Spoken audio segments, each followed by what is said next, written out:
Chelsea manager Thomas Tuchel has been promised a bumper transfer kitty this summer, with Borussia Dortmund duo Erling Haaland and Jadon Sancho emerging as big targets. A massive article was released late last night, Saturday evening, by Sunday World in regards to Chelsea.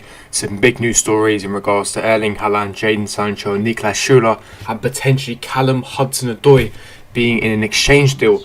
I'll also be covering a bit of the game yesterday. There was no review for the game against Southampton, and just give my brief thoughts and opinions because that was an absolute diabolical shambles. But before I do get into it, make sure you smash the like button, subscribe, hit the bell notification, comment down below your thoughts and opinions on each topic and each story that I do speak about.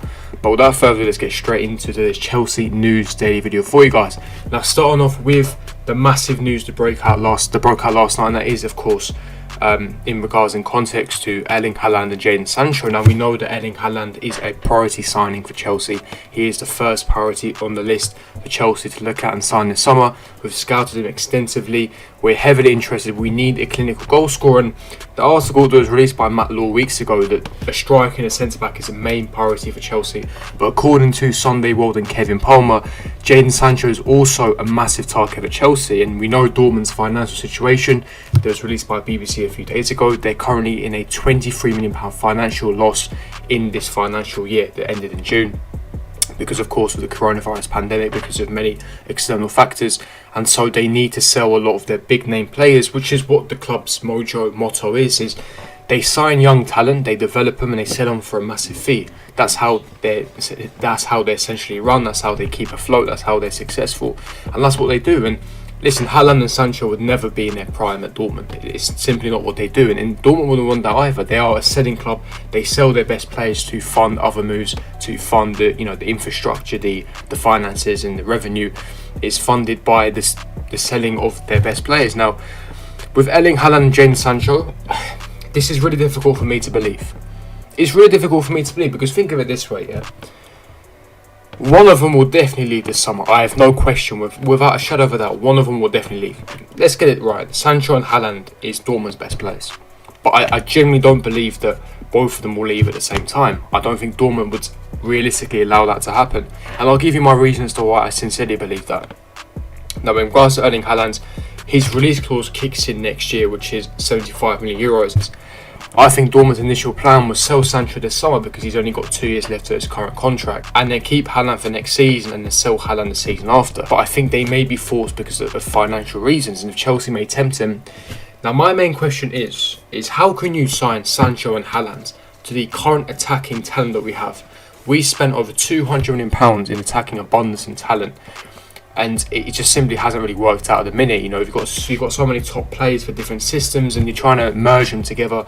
It's not working, and you're adding Sancho to the mix. Think about it this way. You're going to have Callum Hudson-Odoi, Sancho, Ziyech, Pulisic fighting for two positions. Nah, that's not realistic. That's not. If you're Sancho, if you're spending £80 million because of the COVID climate, his price tag is going to be reduced to £80 million. If you're spending £80 million for Sancho, he's a guaranteed starter. You can't spend that much money and not start him. He's definitely starting, especially with the name, the calibre and the level of player that he is, how well he's done in the Bundesliga. He has to play. His best position is on the right-hand side. But then you look at the other situation. We just signed Ziyech last summer, for nearly £40 million. He's an experienced, world-class player. What happens to Ziyech's future? Callum Hudson-Odoi, he's been playing every single game under Tuchel. What's going to happen to him? And he's in Thomas Tuchel's plans for next season. So what's going to happen with Callum? And you've got Pulisic. We spent £60 million on Pulisic. He's not going to be rotting on the bench. So it really is a case of you need to look at it from a logical perspective. Is this really realistic? And if you are signing both Sancho and Haaland, which, listen, I'm not doubting the credibility. It could be true. Maybe we want to sign both. But that means one of Ziyech, Callum or Pulisic will have to leave, which gets me on to my next point.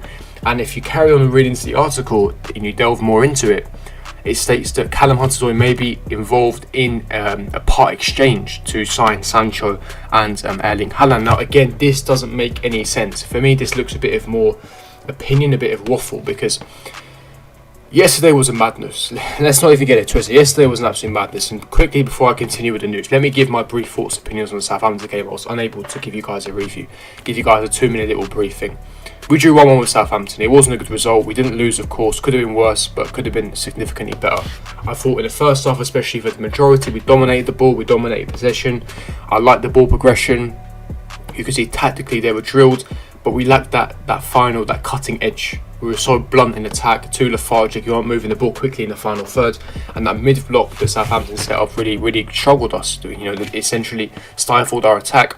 We couldn't break them down, and we were 1-0 down at half time. But without the penalty, I don't think we would have got back into the game. It was honestly a shambles, and the main talking point was Callum Hudson-Odoi. He came on at half time, he changed the game, but then he was really poor. He wasn't pressing high enough, and then he got subbed off 35 minutes later. Now, for a young player like Callum, that is actually embarrassing, because not even just for a young player, for any player in general, that's embarrassing, because you've just come on, you're substituted off. You rarely see that, and I think Thomas Tuchel gave a perfect explanation, and people are saying, oh, it's going to hurt Callum's confidence. I don't think so.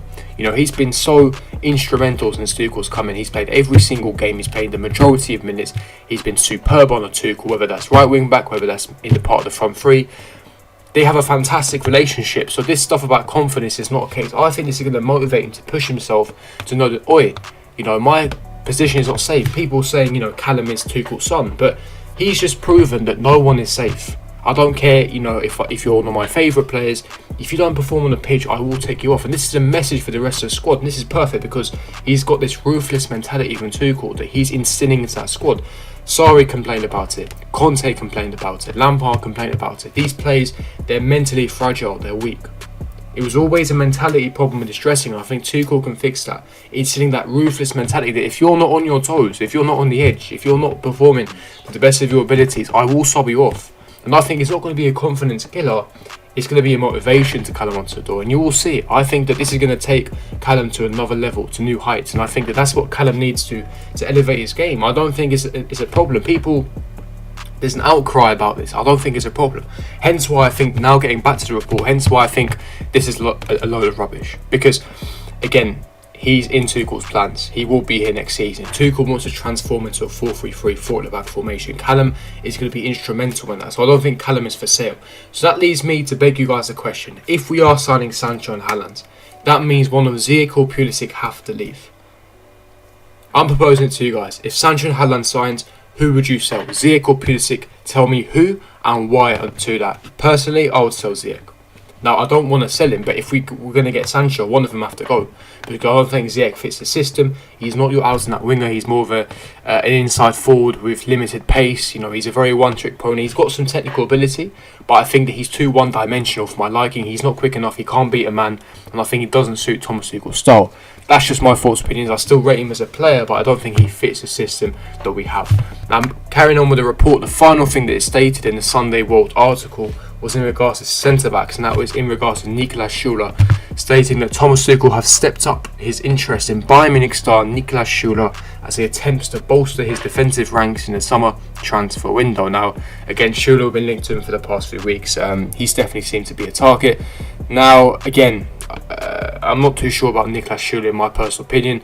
A report came out at the same time from a different publication stating that Bayern Munich are happy to extend Niklas Sule's contract, but that will be only possible under certain conditions due to the financial impact of coronavirus. Now, there are some whispers and rumours that Niklas Sule wants to actually in fact stay at Bayern Munich.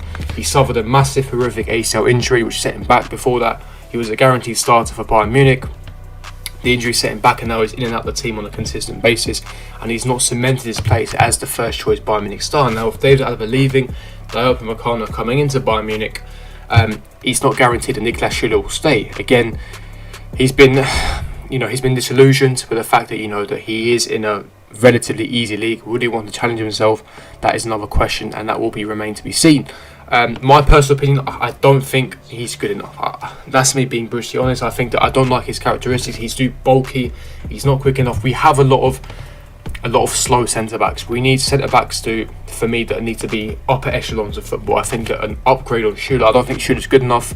I don't think that we need Sule. I would rather us sign the likes of a David Alaba or a Marquinhos or that kind of calibre, that level. I'm not saying they're realistic, but I want Chelsea to go for that type of player at that level. I don't think Niklas Sule is going to elevate the squad, and not to mention he's going to cost a lot of money, so I don't think that's the right move. But according to the article, Thomas Tuchel is a massive fan, so we'll have to wait and see. Any news updates on the situation, I'll give you guys and keep you guys up to date with all of it. But if you did enjoy this news daily video, to smash the like button, subscribe, hit the bell notification, and I'll see all of you guys for my next video. Peace.